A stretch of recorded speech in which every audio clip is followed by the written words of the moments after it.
played D3 soccer at Shenandoah University, and then I was a graduate assistant at Catholic U, and I coached there for 2 seasons and got my master's. And then I found Jill, and now I'm part of the coaching college, and I'm basically just learning how to be a great goalkeeper coach through teaching courses at TKI, individual sessions, and learning from Jill and everybody else that's here too.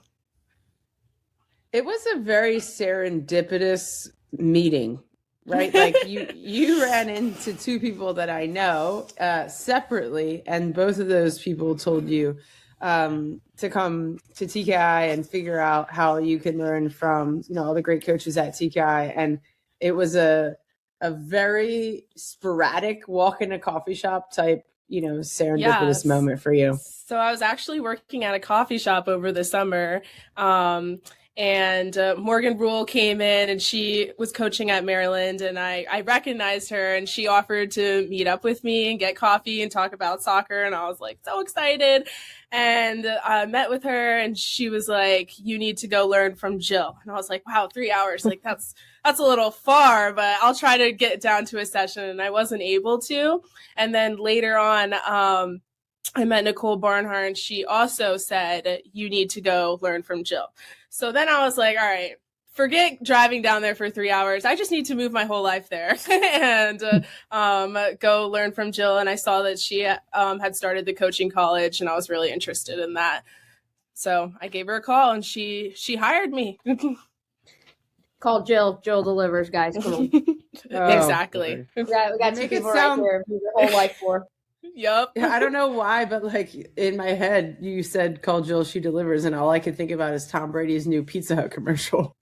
Have you seen that? Miss Stain Hut. Yeah, Miss Stain Hut. Yeah, exactly. Oh man, I love it. Well, so that's how you got here. That's kind of like your coaching journey thus far. Before we even get to like the questions about TKI specifically or the coaching college, tell us a little bit more about why coaching. What is it that made you decide I really want to put my time and efforts into becoming a coach and like funnel my career into that path? Yeah, so I was coaching at Catholic, and it was just me and the head coach. So I was an assistant coach, but I really was super focused on the goalkeepers. I really liked that part. I was a goalkeeper in college, so I just loved spending all my time with the goalkeepers pretty much. And then I realized that I wasn't that good at goalkeeper training from player to coach. And I was super passionate about that because I never had a goalkeeper trainer growing up, but I didn't have one in college. Like I was pretty much just athletic. And then I made it to the college space. And so I became more invested on how do I get better at this for the athletes that I'm currently training, because they deserve, an amazing goalkeeper coach. And there just wasn't a lot of information on the web about goalkeeping, about drills that you should be running and like how to improve things. So I just became more passionate about being a better goalkeeper coach, especially because I never had that. And there's just not enough goalkeeper coaches in general for the youth to college. And I wanted to be in that space, especially as a woman, and being a female coach in the goalkeeping world. Love it. Love, love, love. So let's get into the next part, the coaching college. So we see how you got there. It was a serendipitous meeting, according to Jillian. And you applied and pretty much moved your whole life here right after the holidays. So you've also, not only that, we should also mention the fact that you immediately went to San Diego for almost 2 weeks with 10 days. The TKI crew to train. This is a pretty crazy story. Yeah. So I moved here and was supposed to start on the 5th. And I was like, I need to get there a week early to like settle down, make sure I'm comfortable in my place. And then I move here. The next day I come to the TKI facility trying to meet Jill. Jill's not here, but somebody's like, "Hey, Kira, you must be Kira." And I turn around, it's Kaylin Sheridan. I'm like, wow, I knew I was going to meet Kaylin at some point, but I didn't know it was going to be right now. And I think I played it cool. And, but I'm freaking out about that. So I leave the facility. I'm calling everyone I know, like, oh my God, look who I just met. And then Maria calls and I'm like, gosh, Kira, like, what could you have done yet? Like, how are you in trouble already? But Maria says, she's like, hey, would you want to go to San Diego with us? It's going to be family style Airbnb with my whole family, Jill, plus Dom and Kaylin. Like, would that be okay? And I'm like, yes, this is my dream.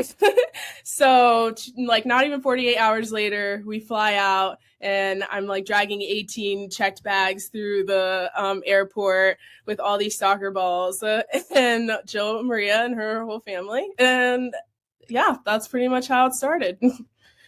First day on the job. But it's like the fast track. It's the hottest trail. It's the course. What a better way to meet your boss and to find out that you're going to be working for Jill and Maria and get to know them that way. There you go. We had GTs all around. So it started out in a lovely, all expenses paid trip to San Diego. But let's talk about kind of the details of the kind of what you've done so far with your role. Like, how has the experience been? Is there any takeaways that you have in your, I guess you're kind of coming up on a month time at TKI in the coaching college? Yeah. My biggest takeaway is training kids in a safe environment, creating that safe environment, because I think that's really where you have to start, is making sure that they feel comfortable to explore what they're capable of and be brave and not be afraid of making mistakes. So I would say that. And then at TKI, we focus so much on in possession, and it's not something that I necessarily had built into my drills for goalkeepers before, maybe something they did more within a team activity. So I really like the drills where I can build an in possession into those and really start working with that, because it's just not something that I've done before. And yeah, I feel like those are my two biggest takeaways from the first few weeks of working here. Nice. Well, Kira, I think that our audience wants to get to know you a little bit more, as well as everybody in our community in New Jersey. So I have a few rapid fire questions for you so that we can get to know you, and so can our audience. All right. Early bird or night owl? Ooh, night owl for sure. I wish I was an early bird. Coffee of choice? Caramel iced latte with oat milk. Okay. Do you have any nicknames? I'm curious. Sometimes people call me Kiki. That would be the only nickname I have. Oh God. You're going to start some kind of thing with Tori because she gives everybody a nickname. You like that one? A lot. In college, everybody called me Hut. That was my nickname. Okay. What about Keeks? Does anyone call you just Keeks? Keeks? No, but it's up for, and it's an option, Tori. I'm into that. I'll respond Keeks just to you, though. Okay. As long as you don't call her Eileen, Tori. Well, no promises. That was super tasty. All right. Best female athlete of all time, in your opinion? Serena Williams. I love Serena Williams. That's mine too. If you could wear any sport jersey, what would it be? Ooh. Any team, any sport. Any team, any sport. Probably the Washington Spirit, women's soccer, of course. That's fair. Who's been the biggest influence on your life? I would say my mom and my sister. I'm really close with both of them, and my mom is what, helped me get here and helped me get through college and everything. So I definitely owe her all the credit. Okay. And Tori's favorite question to ask anybody is, what is your preference on how to eat a potato? How to eat a potato. Personally, I like mashed potatoes a lot. So you got to mash it up, put all the spices in. That's the best way. Awesome. Okay. Well, thanks for sharing that. I do have one more question before, obviously we have a list. I know all of our listeners love the list. So we're going to have a list on some things and ideas that we have if you want to one day transition into coaching. But before we get there, I was just really curious in terms of like who you are as a coach and how that kind of like enhances the goalkeeping community as a larger whole, because we're all so different. Everyone at TKI, we have really similar ideas on how to interpret the position and how to teach it, but we're all so different. And I think that there is something to celebrate the uniqueness of each individual. So I'm curious about you. Yeah, I think something about me as a coach, I'm very enthusiastic and I have a lot of energy. And I really play into that, especially working with younger kids, because it just helps make the environment more comfortable for them. If you're a little all over the place and you're making it really obvious that you're excited and happy to be working with them. And then like playing wise, like being really preventative, being really brave, and like just developing goalkeepers just to have the confidence to own the 18, I think is what would define my coaching. And just, you know, being able to explore that consistently, and also just like being super confident, like I'm going to get any cross that comes in, like nobody can score on me, developing that kind of mentality. Yeah, I love that. One more question is, when you were still playing, did you ever think that you would one day coach? And I'm not trying to fish you to have any answer. I think whatever you answer, our listeners can really resonate with. Honestly, no. I never thought I would be coaching. I never had a goalkeeper coach. So, like, honestly, I didn't even think that that was like a job that was available. But I never thought I'd be coaching. But I just, as soon as I tried it, I loved it, and I was like, this is totally meant for me. Yeah. So, backstory for me is that. Kris, can you hear me, dude? Kris, can you hear me? Hello, hello? Kris, can you hear me? Hello? Can you hear me? Kris, can you hear me? Mic check 1 2, test. Hey, I can hear you. Can you hear me? Yeah. Just making sure that you can hear me. Okay, there we go. I wasn't on my H6 Zoom. Can you hear me better now? Yeah, I can hear you better. Is Check 1 my 2. mic good? I might just take this out. It's Yeah. You sound good, dude. let's try. Okay. Yeah, look at that. Now you're coming in. Now you're coming in loud and clear. I love it. You got a whole setup there, dude. I'm coming in loud and clear now. Yeah. That's better? Oh yeah. Yeah, that's good. All right, That is good indeed.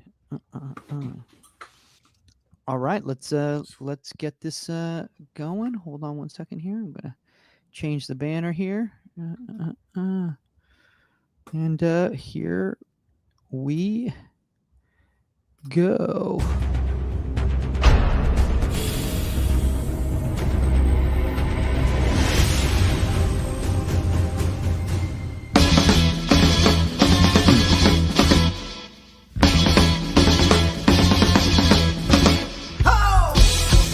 Welcome to Inside the 18. I'm Michael Magid, live from Hollywood, California. With me, no 99 World Cup winner Saskia Weber, as we are getting ready for the NWSL season to kick back off. As a lot of you guys are aware, NWSL MLS are rearing to go. They're in their hot preseason right now. But joining us is someone who knows a little bit about the professional game, the one and only Sac Republic's Kris Hall. What's up, dude? I think you're frozen. I think you are frozen. Can you hear me? Kris, I think you froze. Kris, I think you froze. Hello? Okay. Let's try that again. Okay, good times. Are frozen. Come back in the room. Okay, guys, we're having a little bit of technical issues. There is a lot of rain going on here in LA, so maybe that's the issue. He should be coming back in, and we'll try it again. We will do it one more time. Apologize for that, everybody. We'll get this going again.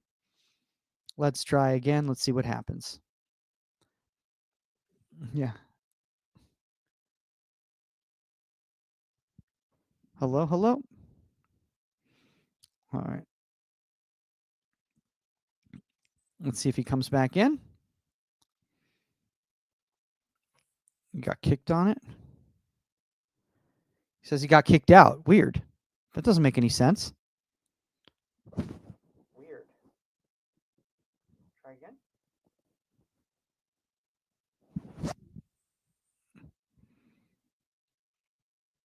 All right. We'll try this one more time, guys. Sorry about that. I don't know what's going on here. That's never happened before. All right. Let's add him to the stage. Kris, can you hear me now? Yeah, I can hear you. That was weird. Dude, that was weird. We'll start that all over again. Here we go.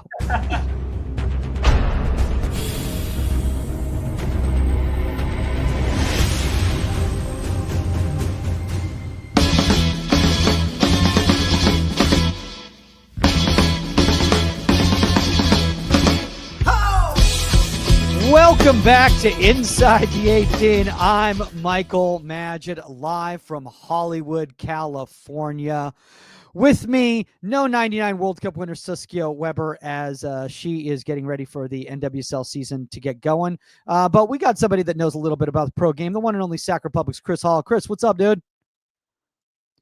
Did you get kicked off again? You got to be kidding me. What is going on here? What is going on here? Why are you getting kicked off? This is unbelievable. This is like shtick now. This is getting to be shtick. This is unbelievable. Dude, what is going on? I'm just sitting here watching it go in and out. I don't know. I'm like, Okay, everything looks fine. I won't do the intro. I'll just get you going right now.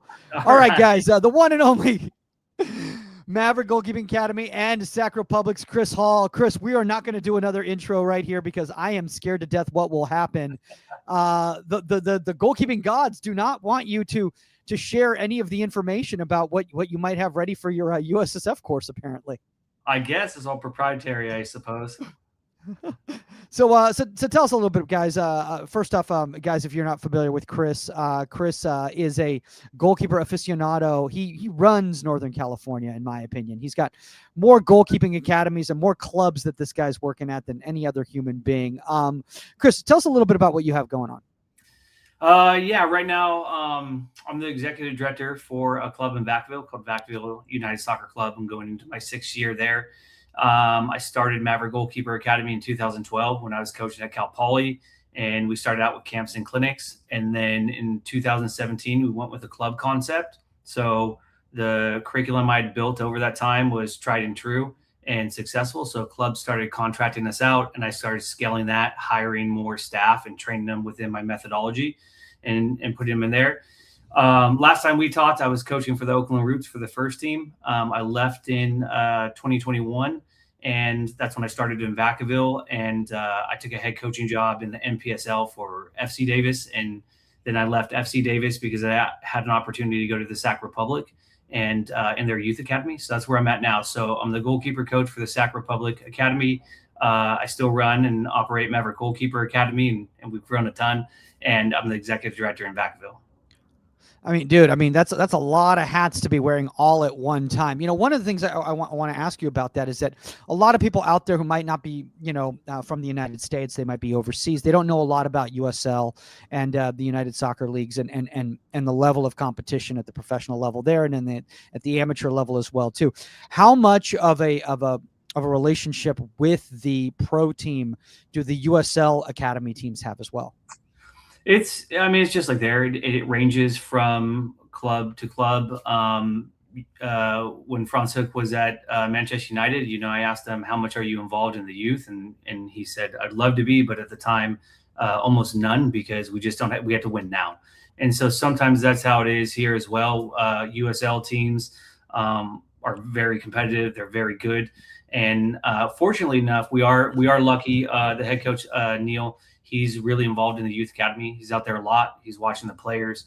He's very passionate about their development. So I would say that's what drew me to the Republic is we're more forward-minded than I would say most in as far as youth development to the pro team. And yeah. I'm all about youth development. I mean, dude, look, that's one of the interesting things about that is there's so many people out there, and I want a lot of young coaches to hear this out there because, Kris, how many young coaches go like, I want to coach at Real Madrid, I want to coach at Barcelona, and you go, well, that's great, but you know how much that 13-year-old in your neighborhood needs goalkeeper coaching? That's really what's important out there. As much as you want to work with like Pena and all those guys, like these are the people that like really need teachers, and I think that's awesome that you said that, the youth game is really what you're passionate about, and what you want to stay involved with. Yeah. It's true. I mean, we have 20-ish million registered soccer players in the United States, and probably 1 or 2% are the highest level. So that means where's there the most amount of educated needed? The grassroots. But that's where we allocate the least amount of resources. So, I mean, that's a big platform of MGA's accessibility. A lot of goalkeeper coaches or academies, they thrive on the pro stuff. You don't see me post too much of the pro stuff. It's more the youth, because that's where we need the education. And I would say that's one of those things that's dangerous, is we draw from the pro game for youth. And I'll go back to Franz. I've done a lot of work with him, and when he comes here, you either love him or you don't. And coaches will say, well, that's great, he coached at Barcelona and Manchester United and these national teams, but that's not my reality. Okay, but then on the flip side, we're looking at the pro game for goalkeepers, and we go, that's what my 9-year-old needs to do. Mm-hmm. But we don't understand what their references are, their context. So it's hard to take from the pro game and say this is what they need. You have to take from their actual games. You have to go to a U9 game, watch them, and go 5 or 6 or 10 of them, and go, okay, now I know what they need, because these are the situations. And then think about the early stage of development they're in. What can they learn? You know what I mean? How many 9-year-olds are intentionally whipping it across or trying to chip the other kid? We don't really need to focus on that at those age groups. We need to focus on positioning, catching, distribution, so on. It's great you just brought that up, because it's making me think of something that Nathan Thackeray, and the guys who are not familiar with Nathan Thackeray, he was goalkeeper coach and an assistant coach and I think an associate coach, head coach for a while with North Carolina Courage before. Now he's taken on a full head coaching position with a pro team. But he said, you need to understand the demands of the game. You need to understand the demands of the game of the players that you're working with. And if you don't understand what their demands are, you're not going to be able to create your sessions. Your session designs are not going to be based on reality. They're going to be based off concept of what other people are telling you the demands of the game are. And I can't tell you, and I think, this is going to kind of go into the topic when we get into it, but like there's so many people out there building session designs based off what they see at coaching courses or what they see online or what they see watching a Premier League game. And then they wonder why this isn't being successful, why these session designs aren't being successful in their environment. Yeah, I always say you got to be careful about taking from, someone once told me the best coaches are the best thieves, right? We take from each other and we learn, but then you have to make it your own. It's really difficult. You get a session you give me a session, and we may have the same philosophy, but we teach differently. And if you don't explain that session to me, it's like I'm going to your house and trying to make a sandwich. I'll figure it out, but I'm going to open up a bunch of cabinets, make a lot of mistakes, right? So it's super important that you design your own sessions. We can take from each other, we can share with each other, but you have to make it your own. I mean, we should be taking from each other and sharing, but then you have to make it your own. And that comes with deep thought, right? Actually thinking about what it is you want to achieve and accomplish. And that's why I'm a big fan of the licenses. That's why, I finished my U.S. Soccer Federation B. While I was waiting for that, I went to Europe. I did my UEFA B. I finished that. I said, you know what? I haven't had enough yet. The U.S. Federation came out with the goalkeeper license. I said, I'm going to take that, because every time they challenge me to rethink about what it is I'm doing, and then I make everything better around me. So because I'm being challenged, what I believe in, what this is supposed to be like, then all the kids that I'm training, whether they're very high level or they're grassroots, they're going to get better because of that. It's interesting you say that. And by the way, I've said interesting you say that, I think, like in every single thing that you've said today. So it's very interesting, everything that you're saying. But the thing about the licenses and the badges is this was brought up to me a few years back, is that goalkeeping can become very tribal. And by that, they meant very secular and very much like, a regional thing that this is, I've only worked with these people. I've only been trained by these people. I've only been educated by these people. And because of that, you're not really expose yourself to challenge yourself to think outside of your box of what you've been, what you believe, and explore, just like we ask the players to explore and trial and fail as well too. I think it's important as educators that we put ourselves in environments that are uncomfortable for us, and learn from that. And I think you doing something such as going overseas and taking badges puts you in a different environment that may not be as comfortable for you, because federation environment or the United Soccer Coaches environment can seem very, I know him, he coaches at blah blah blah, and like, so and so played against me in college and blah blah blah, and like, even like the instructor, like, yeah, he and I go way back to blah blah blah. But like, you go overseas to like Wales or something, you're like, I don't know any of these people. Yeah. It's like first day at school type stuff. It was, and even arranging the travel and stuff, you're thinking about like, I'm all by myself, I'm alone, I'm going to do this. But I made a lot of really great connections. I met someone over there who owns Body Mind Performance. And, that's another area. It's like, I'm really passionate about goalkeeping, about the psychological aspects of stuff. And then I met the owner of this company, and she was doing her UEFA B. And then I was like, dude, that's so cool. Not enough clubs think about that. How do we integrate that back into what we're doing? So, the licenses are a great way to meet new people, get outside your comfort zone for sure. That was a big part of going over to Europe is, I've taken every license from grassroots all the way to the Federation B. And it was like, I knew this was going to be different. I didn't even know how, but I said, I want different. And it was a really great experience. I met new people, more connections, expand our network, right? And then I found a company that, we're investing into with our youth players. So I thought that was pretty cool.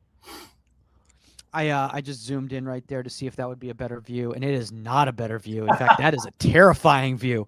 If I just did that again, it's way too much of my forehead. We don't need that. We don't need that at all. I think that one of the great things that you're saying right there is that, like, a lot of us there are being told that there's a certain way to do things, and this is quote unquote the right way to do things. And the more and more I've gotten into this, the more and more I've realized. I think it was Phil Whedon who told me this. He says, the more and more you do it, you realize the less and less you know. Mm. And just like I tell players, there's no right or wrong way to do things. I as an educator, I've recognized there's no right or wrong way to do things. There's just different ways to do things. And there's things that might be more successful than others. And it's up to us to determine what's going to work in our environment, and I think for so long we've been getting up on our soapboxes and saying, it's supposed to be done this way because I watched, a webinar during COVID and they told me this is how you do it without a possession into in possession and blah, blah, blah, or whatever. Look, I think everyone just has to find what works for their environment. So with that being said, let's talk about creating your own environment where you have autonomy and how you can do that and balance it at the same time as working in a pro club, which is going to have its own, different demands. Yeah. I know. I'll segue into that, but touch on what you're just saying. We all start coaching from our experiences, right? So when we all start coaching, very rarely do we start with a license. We just start. We get a team or we get a group of goalkeepers, and we start coaching the way we were coached. And when I was playing, my biggest influences was an English coach, goalkeeper coach, and then my Colombian coach in college. So very different, styles. And then when I also was in college, I had the opportunity to go overseas and go to the Netherlands and teach. That's when I met Franz. So kind of started working some camps with him. And so with the English and the Colombian coach way back then, I call it like grandma's cooking. It was like a pinch of this and a dash of that. You just have to, you're not told how to get in position. You just get in position. But then with the Dutch and the German is very scientific. It's pragmatic, if this, then that. And so for positioning sake, it's like the goal is a protractor. So it's very scientific. In between the ball and the center of the goal, you're the radius between the 2 points. And so that makes sense, and it goes to everything, why we catch, why we dive, why we do this, 1v1s. checking for understanding. And then I brought my education piece into that. And so then going back to, how do you build your academy off that? It first starts with, we have to do the same thing that we do in the licenses. If you have this way that you want to teach, you have to start with what your game model is, even for goalkeeping. So what is your profile of the perfect goalkeeper? And then you work downward from there. What should they know at 19 to get to there? What should they get to 16, and then 15, and then 13, and so on by stage of development? So you actually create what it is that you believe in and why, and then you go into your curriculum and your periodization. And then if you started as a business, your mission and vision. And MGA has developed so much since 2012. And right now our vision is accessible goalkeeping for all those who want it. So inexpensive, discounted if we can, grassroots, high level, it doesn't matter. If you want it, we have something for you and we'll make it affordable. And so, and I think that's really important for me. The way that I grew up and everything, and the way the business developed is we want to give back. And so we start with our game model. Yeah. Okay. So, sorry. I thought you were going to continue on. I thought you were going to show something about your game model. Cause that's why I was like, and you stopped. I was like, oh, this is a time for me to step in. Okay.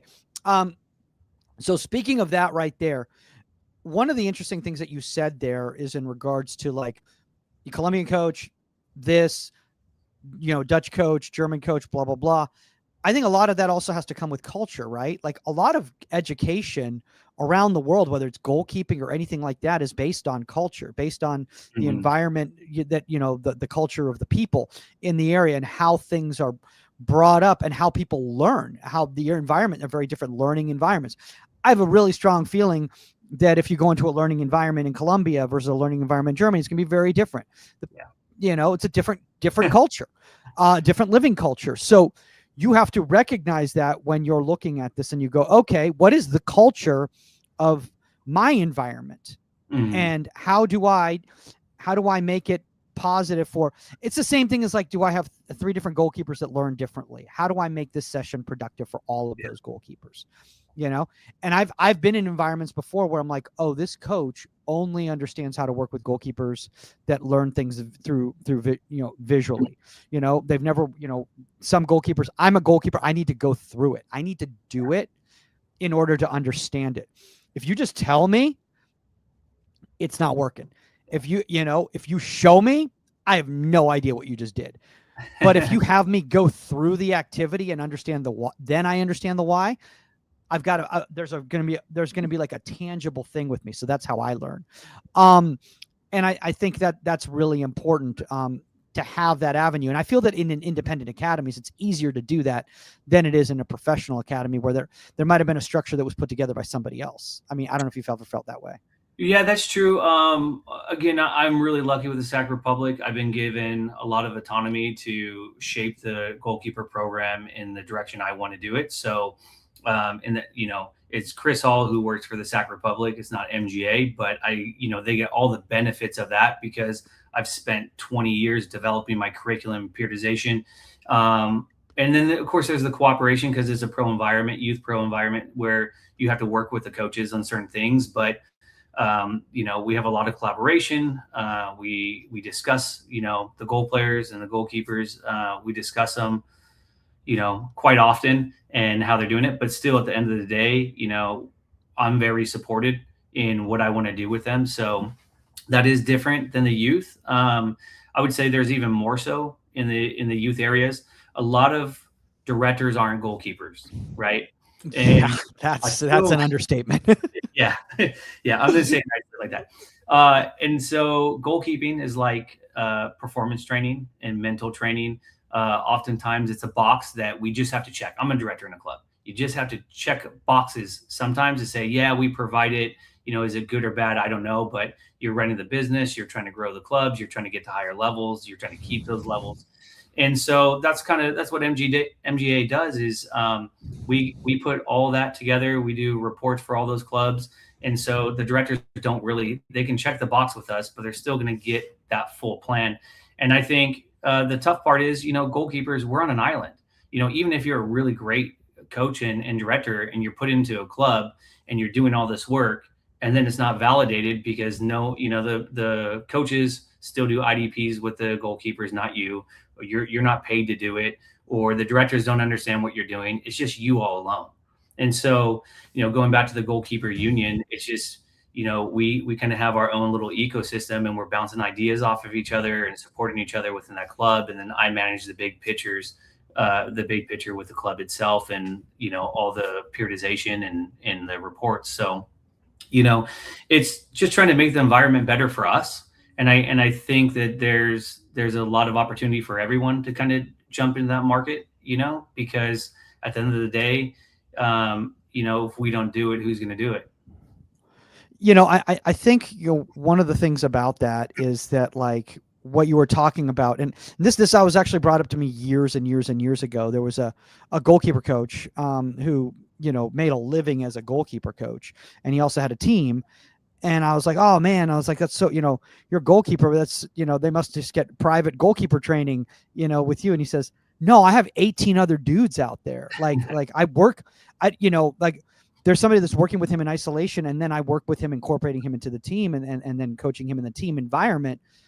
But I can't go off and just work with him in isolation, and I leave 17 other guys to do their own thing. So you have to understand the demands of the environment and the demands of the job.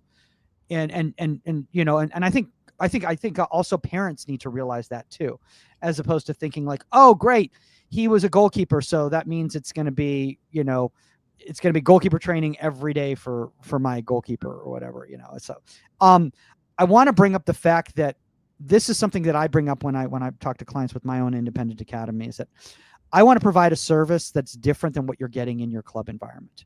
And when you're running a club environment and you also have players that, are working with you independently, like, is that something that you also took a look into consideration, making sure that what you provide in your independent environment is different than what they're getting at their club environment?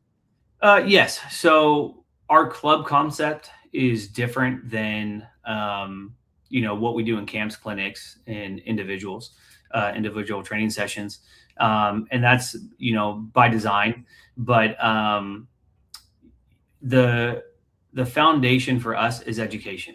So whether, the organizations are a little bit different or higher paced or more technical or more tactical, the education piece is still going to be the same, and it's going to be the same across the planes. So whether you're, work with us in a club, or you work with me privately, or, you're in a camp or clinic, we're going to have what our objective is, what our aim is, what our learning objectives are, what our coaching points are, what the topic is. We're not just going to train, I call it like Band-Aid training, where it's just like you show up, we're going to work on something different every time. The goalkeeper are going to get better, but everybody is on an educational plane where there's a purpose for what we're doing. And, it's hard. One of the things I get asked is, well, how do you measure the actual development of your goalkeepers?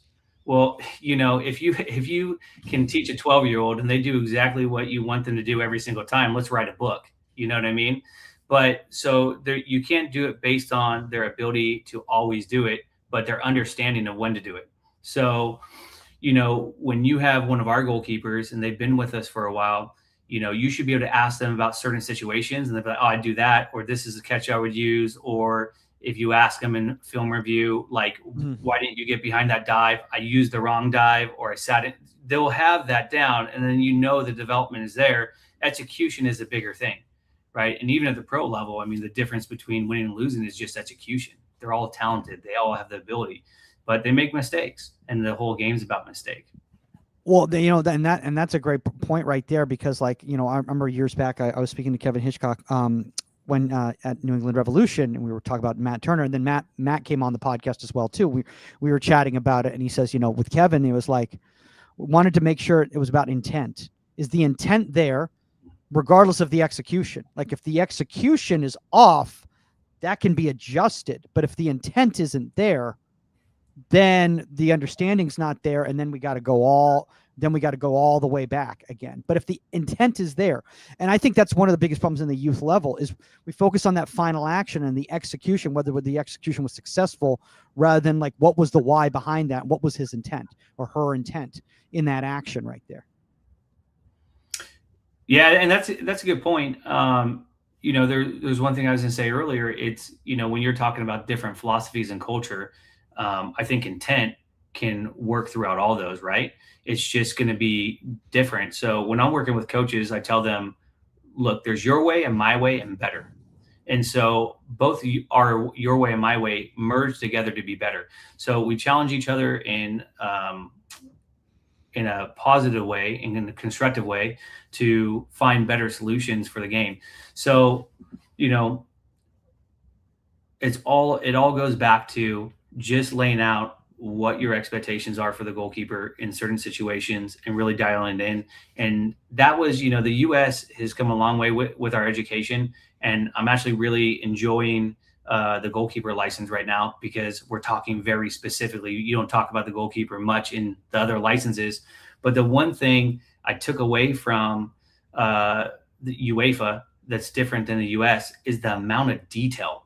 It was almost like we talk about the individual unit in the team, and we talk about, hey, in the grassroots, when players come, shake their hands, say hello, that personal thing. And then we lose that when we start talking about pitch geography and the big picture and the tactical. And that's what I'm trying to bring back into it. I think even myself, I've stepped away from the individual detail and just trying to give each goalkeeper individualized feedback specific to them within the topic. And you had mentioned, if there's 3 of you teaching the goalkeeper differently. My group literally just talked about this today. We're planning out our session. We go to Chula Vista. I go there tomorrow. Actually, I fly down there tomorrow. We have them in person. And we were talking about. Is this everything that is your homework right there? That's the session I actually ran. Video. Oh, okay. Yeah, so that's the session that I ran. That's not the session we're going to run. That was the one I ran myself for my topic. But similar, yeah.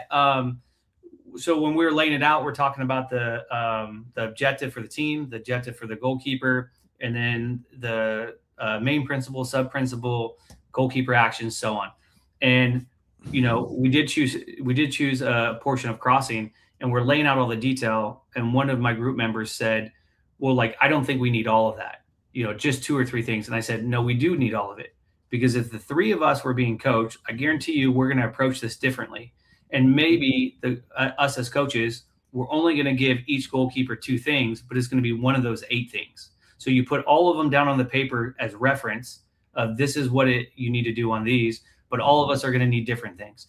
And so, to your point, yeah, you got to, it all goes down with being organized. If you have a private academy and you're not doing this is what's going to take you to the next level. You sit down, do your game model, write out all the detail, write it out in length, and then you just pick and choose what you need by the people that you have, but you have it all there for reference and going back to. I mean, I think one of the things is that I don't want to say that you're making it idiot proof, but you're covering all your bases type of a thing, so that you're prepared in the environment. And I think being prepared is massively important. I think even much more so in the club environment than it is in if you're doing a private one-on-one training or whatever, where you've got a little bit more time to work with a player and make adjustments or whatever. But when you're in a group environment, in a club environment, especially, you got multiple sessions going on type of a thing, you better be on point with those session designs so that everything flows fluid. And if you get kids are running 5 minutes behind, or coaches take players, you can make adjustments type of a thing. I'll be completely honest with you. I enjoy the independent environment more than the club environment. I find the club environment very stressful because of that fact. And I like to have that freedom of thought, but I know there's people that are passionate about both. I find it fascinating that you do both, because a lot of the people, once they've been running their own independent programs for a while, they kind of lay away from working in a club environment or a college or anything like that. Why did you stick around, working with so many clubs while still running your own program? Accessibility. It all goes back to the mission when I started this thing. When I was living on the Central Coast and I was coaching for Cal Poly, I was told, whoever the goalkeeper coach is there just picks what club they want to work with. That club does goalkeeper training. No one else does.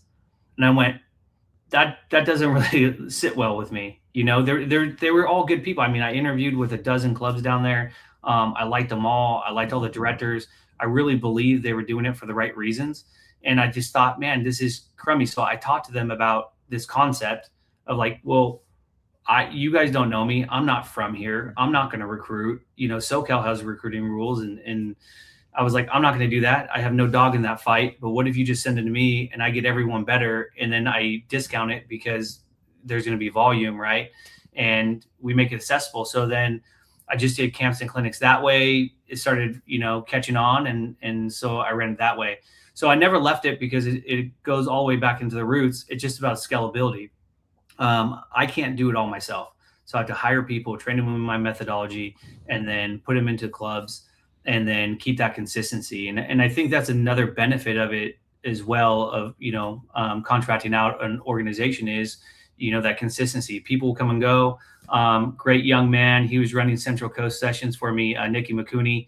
He didn't get picked up by the earthquakes. He had an opportunity to go to Florida. He was working 2 clubs for me in the Bay, and he just left overnight. And I was like, hey, well, that's all right. The wheels will keep going. You know, I put someone else in there. Goalkeeper training goes. We support him on his career, right? And, you know, hopefully he circles back around. But yeah, that's no gaps in training. So consistency, no gaps in training, and then also just making it accessible to these goalkeepers. You know, you wouldn't believe how many clubs we work with where, you know, they tell us that, you know, they haven't had goalkeeper training for a year, or they've had like 6 days of goalkeeper training. And, you know, it is what it is, but it's not, you know, it's sad in that sense that, you know, we're not providing this for players who want it. I mean, look, I worked today with a 15-year-old who is in an EA environment, and he says he doesn't have a goalkeeper coach in the EA environment. And I'm like, you know, that, you know, and again, I get so confused on what the different levels are or whatever, but from what I've heard is EA is supposed to be halfway decent. So like, and EA, you know, it baffles my mind that there are clubs that are willing to have, you know, spend the money to be an EA, MPL, ECNL, MLS Next, or whatever, and they can't find it to have goalkeeper specific training within their club. Yeah. You know, again, that shocks me. Then I have other kids who are in, you know, have full-time goalkeeper training at their clubs, but what they're getting full-time at goalkeeper training at their clubs, you know, is different than what I'm going to provide them. And because of that, so I asked them, I'm like, hey, what are you doing? And I'm like, when I find out what they're doing, I'm like, well, and their parents go like, well, let's just do more of that. I said, no, that's just why have me? What's the point?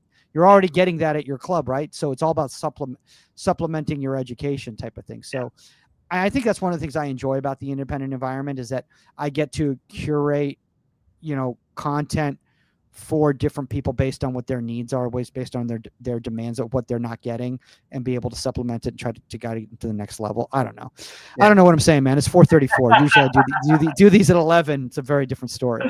Yeah, no, that's interesting. No, the EA is good. Yeah, there's a lot of good teams in the EA. It's, you know, still newer, right? I always warn people, like, be careful of, I call them lures. You know, you have these patches that are on everything now, and people hop teams and this and that. Yep. Go to, whether it's me or not, like, I don't care.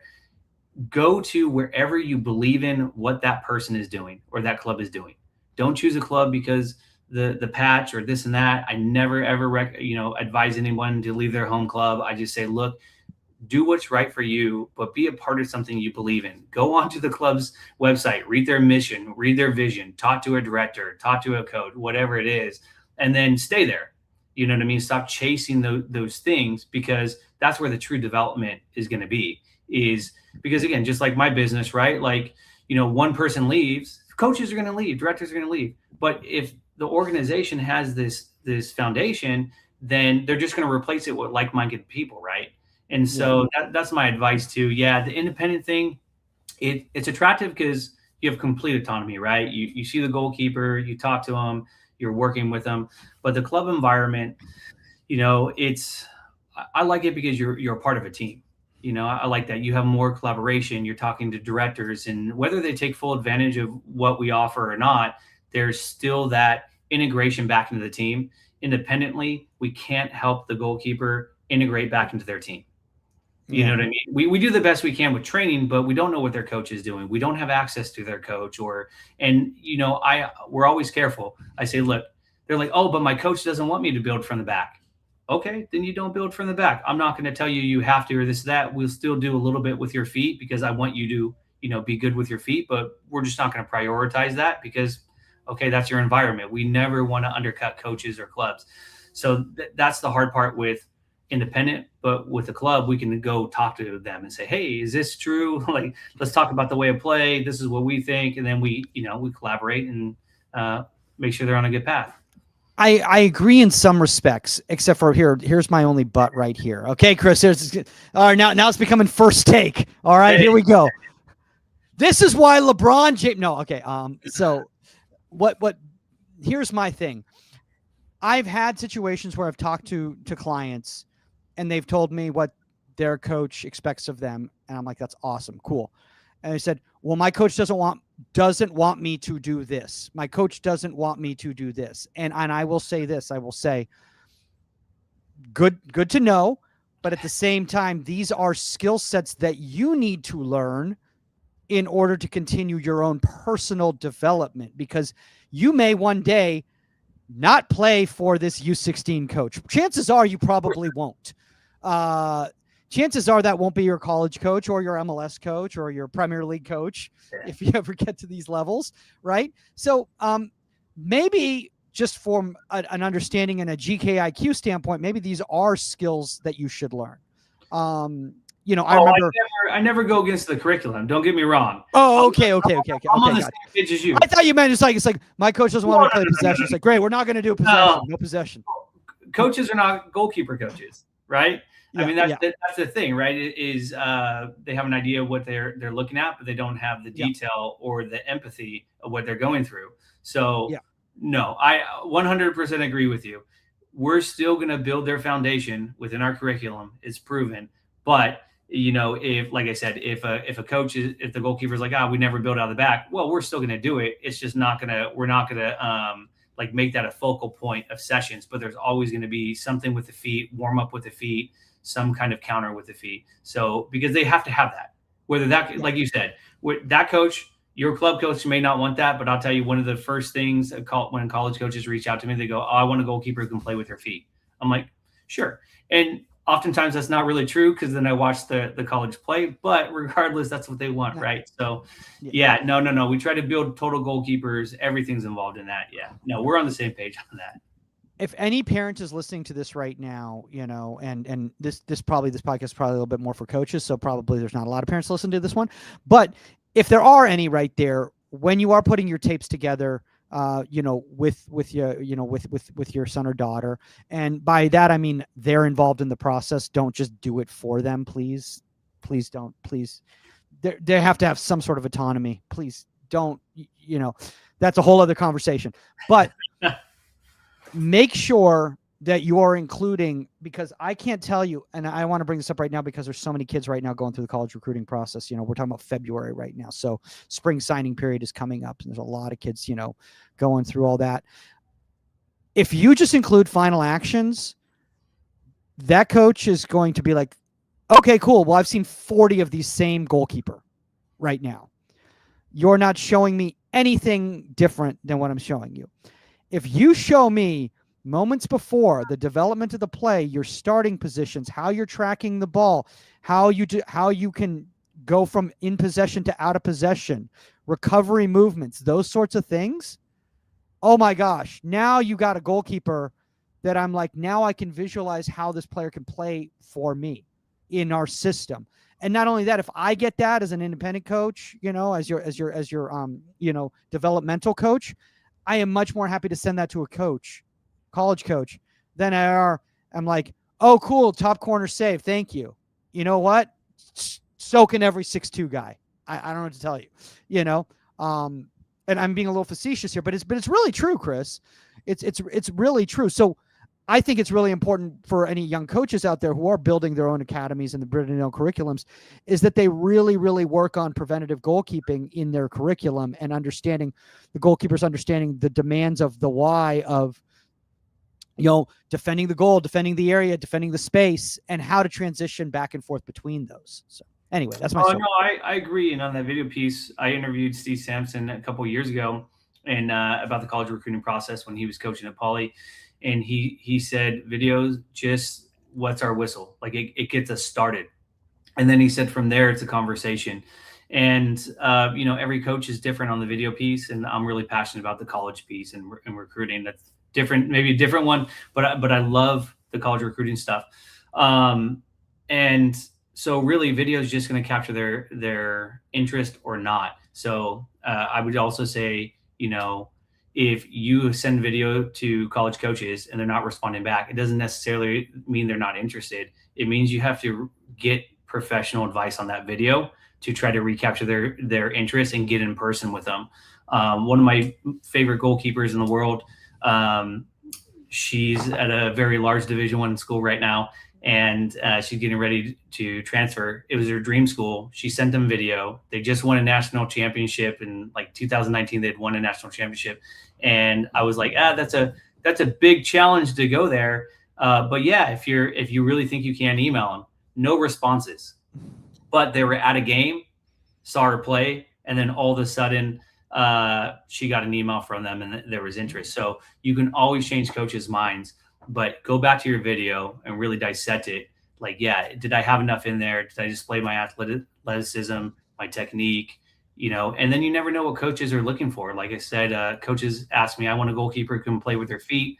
But oftentimes when I watch that school play, what do I see them doing? They go Direct. Route 1. Yeah, they go route 1, and they're really using their goalkeeper as a shot stopper. And what they really want is a very big, presence in the goal. So you don't know what the school is actually looking for until you talk to them. So that would be my disclaimer: is definitely pull your resources on the video. Yeah, I mean, and I had this conversation with a client last week, and I said, I was bottom line, I was like, so have you seen this school play?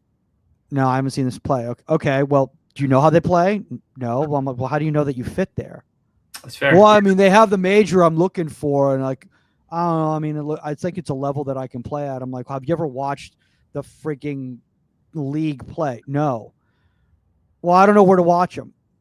Well, man, look, you can go online and literally just Google the school. Yeah. And just say soccer stream, and you can find it. Every NAIA school has a stream now. Like, you can find every level can watch their games, and you can watch the teams play. So you need to know that. And then if you want to put your tapes based on that, like if you've got specific schools you want to reach out to, like, make your tape based on, look at the way they play, and then go, okay, how do I fit into that? Then I'll put my tape together based on that type of thing. I think the biggest problem, Kris, and I know we've gone off on a complete tangent right here from this, but I think it is important, is that every MLS Next goalkeeper is 6'2", 180 pounds. So I don't know what to do to make any college coach be more interested in one versus the other than showing them actually playing and understanding the game, because they're all going to look the same shot stopping. They're all going to look the same in possession, so how do I, that's why I was just saying, the moment before and the development of the plays and those sorts of things, because the profile is the freaking same. And I blame that on the youth game and profiling goalkeepers at a young age and going like, if you're not this profile, you are not going to be a goalkeeper, and you can either go play another sport or you can be a field player, but you're not going to be a goalkeeper. And then you end up at 17, every MLS Next club's goalkeepers look like the same kid. And it's like, why is so-and-so starting over someone? I'm like, I don't know. They're basically the same. I can't tell you. Brown hair versus blonde hair. I don't know. Man, that was surgical on the video, though. I'll tell you, that's literally your roadmap to making college video. And then, I mean, take a look at our goalkeepers. We do not have, not all of them are 6'2" or going to be 6'2". We really look at going back to what do we want to happen back there in goal, and then who fits those pieces. So, I'm a big advocate of bio banding, and especially at the younger ages. It's like, yeah, I mean, there's no doubt being taller can be better for goalkeeping for sure, but it's not the end result. You can be 6'2", but if you have, a 2 centimeter vertical, that's not, you don't have that piece to it, then I'd rather have a 5'10" goalkeeper, who can jump 3 feet. That'd be, way more beneficial. So we do look for those early markers, and but we don't hold it to the standard. Like the height piece isn't necessarily standard for us, but it is important. Yeah, that is tough. It is important. Well, I think it's just very frustrating as somebody that's it's working with a lot of goalkeepers that are passionate and want to continue playing the position, and it goes like, okay, well, the John Bushes, the Nick Ramondos, like these kids aren't even getting a chance at 9 or 10 anymore. So like they go off and play basketball or football or whatever type of thing because they're like, well, they're not going to play me, and I don't want to be a left back. So. Well, I'll say then it goes back to finding the place that's right for you. So if all the MLS Next goalkeepers at one club are 6'2", and you're not going to be 6'2", that's probably not the club for you. So do a little bit of the research when you're looking for a place to find out, Sac Republic, they're not all 6'2". Maybe that's an open-minded organization that my kid could thrive in because he has the talent, he has the ability, the concentration, the willingness to learn. Those are things that we value, on top of what we're doing. So it doesn't have to be us, but find the place that's going to value you and your commitment. And you have to also be committed. I mean, you'd be surprised how many people come in and out and they have the ability or they think they do, but they don't want to do the work. And, if you're not willing to do the work, it doesn't matter if you 7'2", right? No. Oh, absolutely. I mean, I think, and I know, God, man, we got off on so many tangents, but we're going to be on for 4 hours. But like, the thing is that like, I think that it's all over the world, and I'm seeing it is that, and I was talking to Bill Reno about this the other day, and I don't know if you know Bill at all, but and we were talking about is like every goalkeeper at every level is the same profile in the men's game and the women's game, and it's not just the United States; it's all the way around the world. And I'm talking about the developmental levels. At the pro level, at the first team level, they're all different shapes and sizes. Why?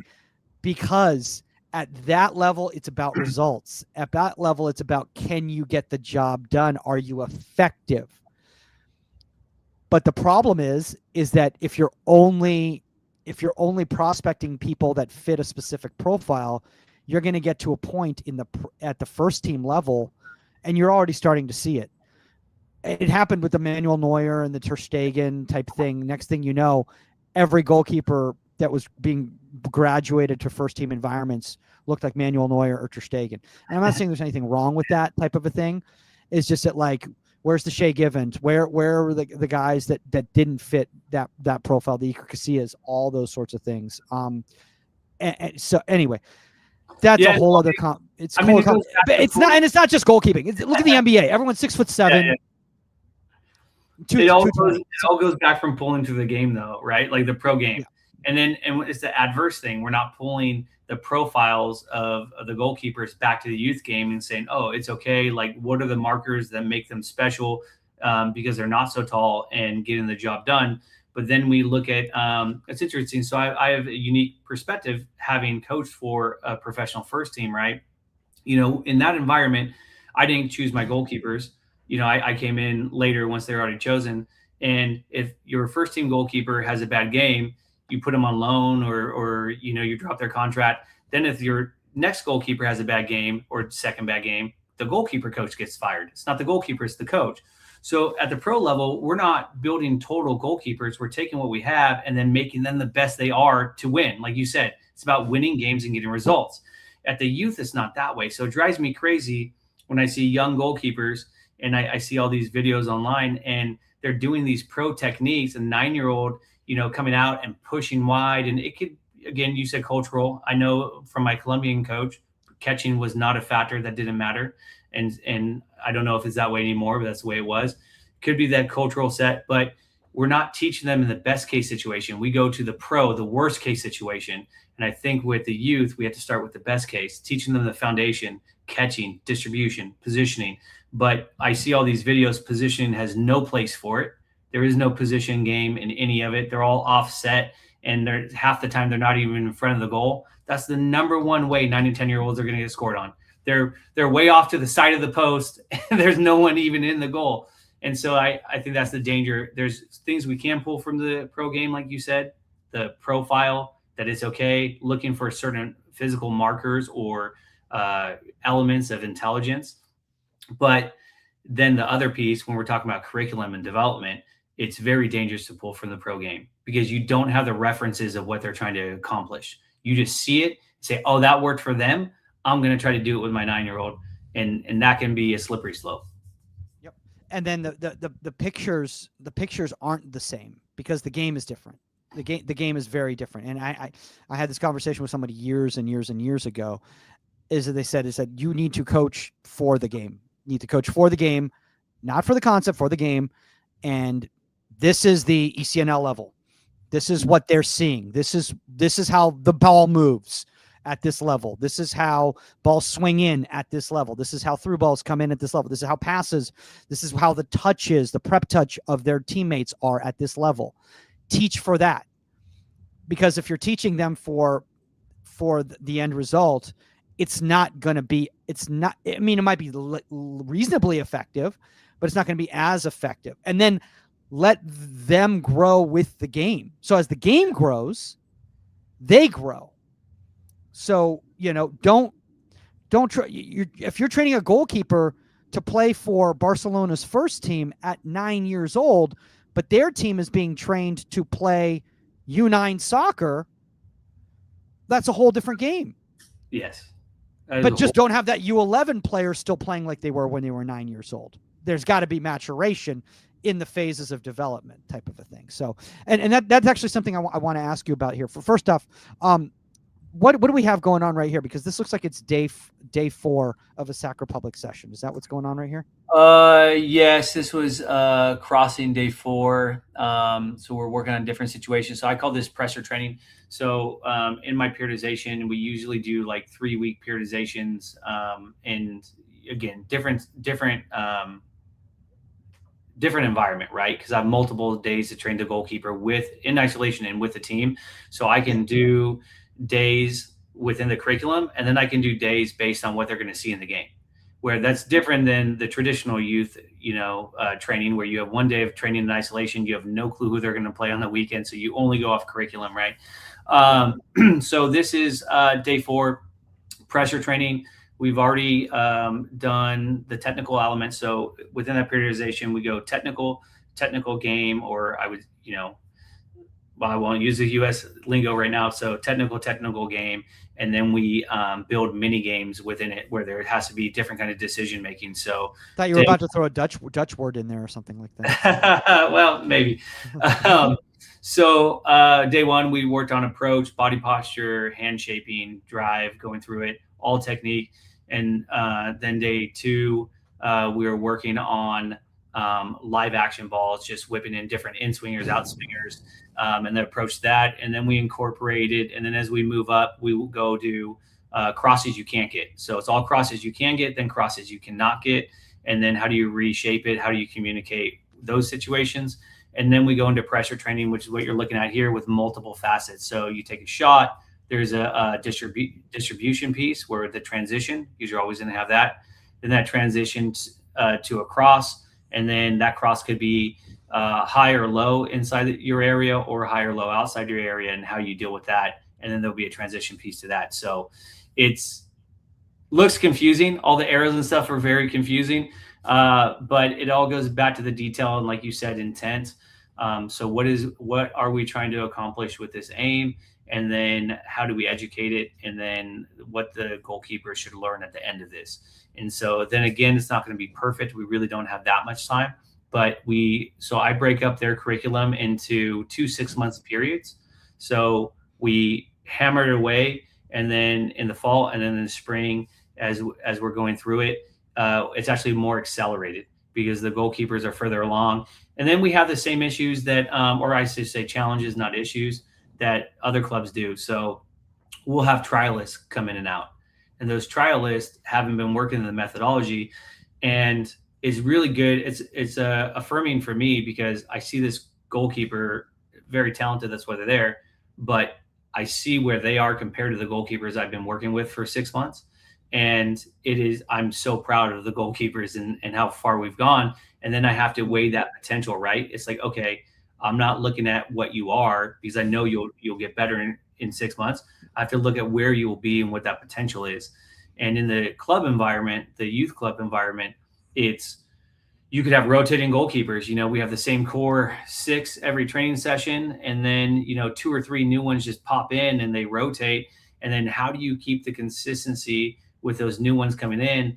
And the reality of it is you just have to slow it down for them. We've gotten into situations where it was intimidating, right? Because it can be intimidating. You're coming in new, you don't know the techniques. The other goalkeepers have been doing it for a long time, and then you don't want to come back. So you have to create that safe environment where it's okay to make mistakes, and you spend a little bit more time with them.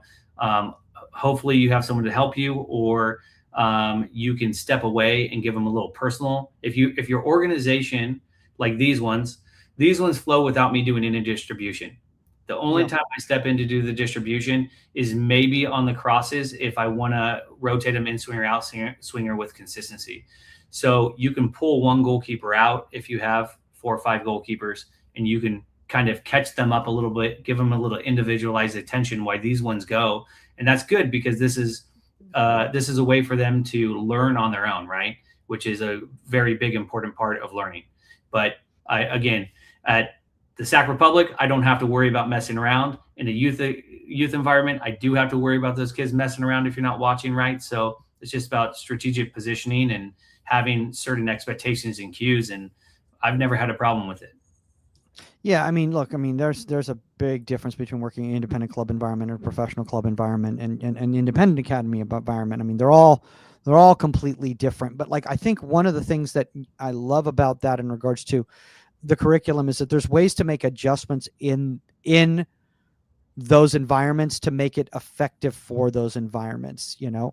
I always say this to any parent in regards to when they go on trial to a club. This is, if you're going on trial to a club, do not expect to go there to go into a learning environment for your goalkeeper. You're going there to showcase, first off, to see if it's a good fit for you, and second of all, to see if it's a good fit for them. But if you're expecting them to take their time to just pull you out of the session and talk to you about the session, that's not realistic, because they have to focus on all the goalkeepers in the environment and make sure that that the session is consistent. I always say, that a group environment is very different than an individual environment. Individual environment, is an active lecture. I can stop the session. I can talk to you, whether, and by individual environment, I mean 1 goalkeeper, 2 goalkeepers, 3 goalkeepers. Independent club environment might be 6 goalkeepers, might be 8 goalkeepers. And, and like you said, it might even be so-and-so doesn't have a goalkeeper this weekend, so they've told them to come to goalkeeper training this week. And it's like, well, I'm not going to try to teach goalkeeping to this young player in one session, because that's not fair to the other goalkeepers that are there. I'm just going to try to make them positive, feel good, and bring up little coaching points if I see them make an action. Say, hey, try that on your side next time. That's effective for us, or whatever type of a thing. I love the fact that in your curriculum you included, balls that you can't catch, balls that you can't make a play on. Because this is really, really, really cool. And I know it's not necessarily on the topic, but it is on the topic of curriculum, because I think so many goalkeepers and young coaches think that unless there's an action that's made, whether it's a save, or, a possession action or whatever, that it's not something. It's not something we're teaching. But understanding how to close off dangerous areas is just as important as making a final action. So recognizing what's a playable ball and what's not a playable ball, and knowing how to move in those situations so that it doesn't become a playable ball and your team clears that ball, or, it doesn't go a shot on goal. I think it's just massively important, and that's that next level of goalkeeper training. So congrats on that. So anyway. I appreciate it. It all goes back to just what is the role, going back to your player profile. What is it that you look at your goalkeeper, the physical elements and the technical, and then what are their roles and responsibilities? And that could change by organization, but first start with what it is you think, right?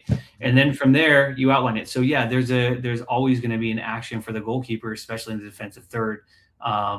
So very, very important. So yeah, I appreciate it. Thanks, man.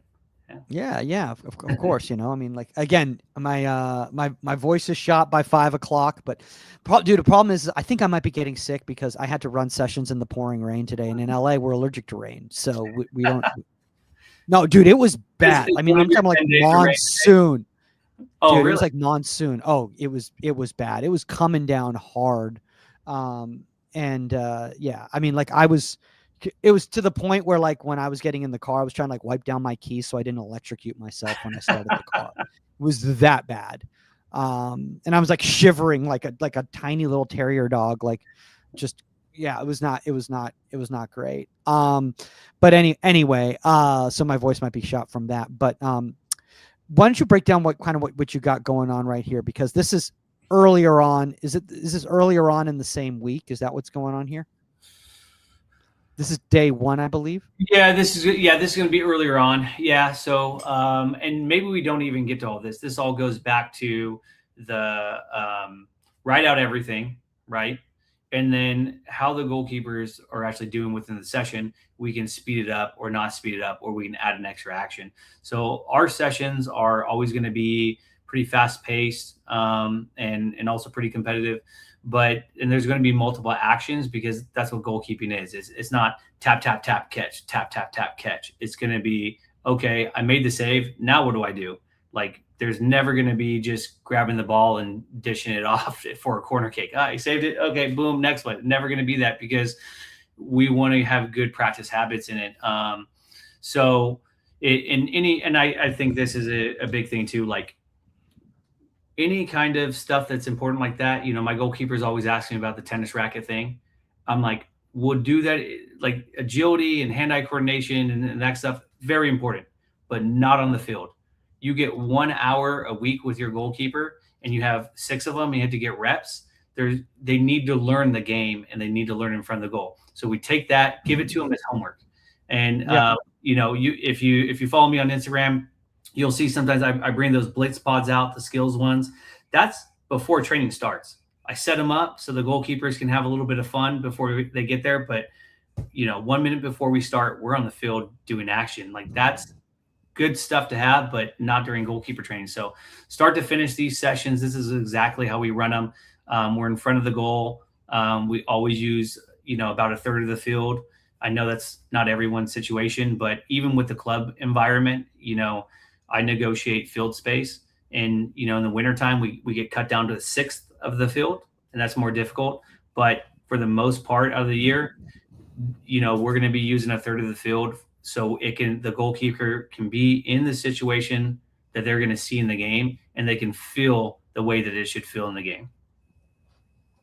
Yeah, I mean, I think that's awesome that you've got that. I mean, again, it's about making adjustments in your environment, and everyone's going to have different limitations and everything like that. I mean, like, I can't tell you how many times I've set up a session, and next thing I know, well, I don't know, there's apparently a dog training going on here. So I didn't know about this, and this was not told to me. So now I've got pit bulls, and I've got German shepherds to the right of me, and to the left of me is some sort of picnic going on, and I got to make the best of it, type of a thing. So, we're always gonna have limitations, but that's awesome that you've got that, and that's really, really nice. So, congratulations for being in an environment that allows you to do that. Everyone's probably going like, well, yeah, isn't that usually how club environments go? I'm like, no, I don't think you've been to Southern California. Yeah. Space is limited down here. So is the issue that we've got going on here. Well, Kris, I know that we've been going for a while now, and I'm sure you got a lot of things. Did it rain up there today too? It did, yeah. Yesterday and today it rained in NorCal. Yeah, but you guys train in the rain, so we did, yeah. We ran striker goalkeeper training last night. It was electric, man. Yeah, everyone was digging it. Coming down and raining, we went after it. Wow. Yeah. So here, the problem isn't as much as the kids. It's the fields, is because we have such drainage issues in Southern California. The second it starts raining, the parks shut down, and so everything that is available, becomes very competitive type of a thing. So it makes it difficult. But come to Southern California, guys. It's great. Come here. We enjoy it. Well, Kris, as we start wrapping up here, I want to ask you, do you have any advice for anybody who wants to start their own academy, but also wants to work at a club? Like what would you tell them? Well, start with your game model. So, we're training from experiences. Write it down. What is it you believe in? What's your philosophy, vision on goalkeeping? Just get that doubt in what you truly believe in, and then start building your first curriculum. One of my first directors, Andrew Zemer, he challenged me to sit down and write a goalkeeper curriculum, and I did. And then I started, really tailoring that. The curriculum that we have now is an evolving curriculum. I tell all my coaches this. You're all on the front lines with me. Give me feedback on the curriculum so we can keep making it better. I look at what it is now to my very first curriculum, and I'm like, oh, this was terrible. Absolutely. But it's better than 90% of what anyone has, because they haven't sat down and really thought about what each kid needs by stage of development. So a lot of coaches are training a 9-year-old the same way they train their 19-year-old. And so really think about what it is each kid needs, periodize that. That's going to be your starting point. The anonymity piece comes from trust. So the reason why we're allowed to be in multiple clubs, including Hawaii now. So we're in California and Hawaii. Wow, Hawaii. Yeah, really excited about that. Is because we've built good relationships, and then we have good references. So even the clubs that, they moved away from us for financial reasons or whatever it is, we still have good references from them that, we're going to report to them. We're going to bring in the curriculum, the methodology pieces, and that, they don't have to worry about us, moving players to different clubs and stuff like that. I know, who was I talked to someone, I think it was Big Joe, actually years ago at a Brad Friedel thing. He asked me how I got into multiple clubs.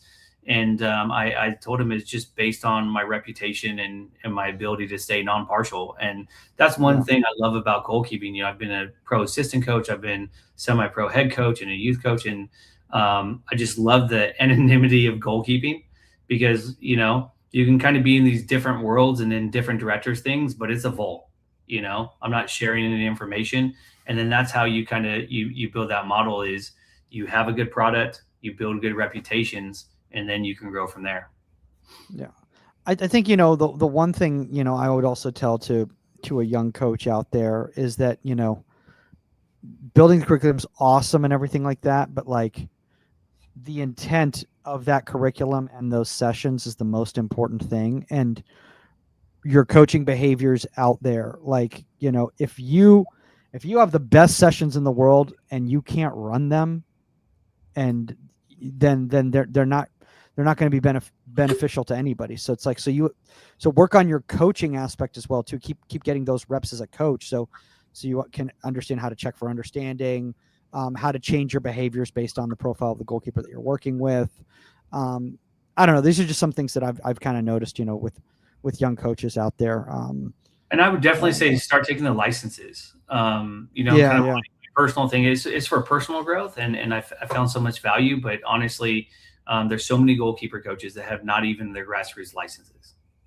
So when you go out there, and it doesn't mean you're a bad coach or good coach, right? I mean, we know some A licensed coaches that, we know some grassroots coaches that are amazing. But the point is when you get into those courses, you get challenged what you believe in, you learn something new, and then you start writing things down.